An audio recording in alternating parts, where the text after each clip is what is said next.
আসসালামু আলাইকুম ওয়া রাহমাতুল্লাহ। আজকের এই ভিডিওতে আমি আপনাদের দেখাবো অপটিক্যাল ফাইবার দিয়ে কিভাবে আমরা একটি নতুন ইন্টারনেট সংযোগ দেই শুরু থেকে শেষ পর্যন্ত। প্রথমেই আমি আপনাদের দেখাচ্ছি এই কাজের জন্য কি কি প্রয়োজন হয়। এখানে আছে অপটিক্যাল ফাইবার কেবল, ওএনইউ বা ওএনটি ডিভাইস, রাউটার, ফাইবার কাটার এবং স্প্লাইসিং মেশিন। এখন আমি মেইন ডিস্ট্রিবিউশন বক্স থেকে গ্রাহকের বাসা পর্যন্ত ফাইবার লাইন নিয়ে আসছি। এই সময় আমি খুব সাবধানে কেবল টানি যেন ফাইবারে কোনো ভাঁজ না পড়ে বা ক্ষতি না হয়। এরপর আমি ফাইবার স্প্লাইসিং করছি। এই স্প্লাইসিং মেশিনের মাধ্যমে দুইটি ফাইবার জোড়া লাগানো হয় যাতে সিগন্যাল লস কম হয় এবং ইন্টারনেট স্পিড ভালো থাকে। স্প্লাইসিং শেষ হলে আমি ফাইবার কেবলটি ওএনইউ ডিভাইসের সাথে কানেক্ট করছি।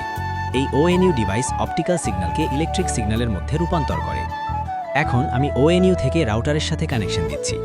গ্রাহকের প্রয়োজন অনুযায়ী আমি রাউটার কনফিগার করছি যাতে ওয়াইফাই স্পিড এবং কভারেজ দুটোই ভালো থাকে। সব সেটআপ শেষ হলে আমি এখন ইন্টারনেট টেস্ট করছি।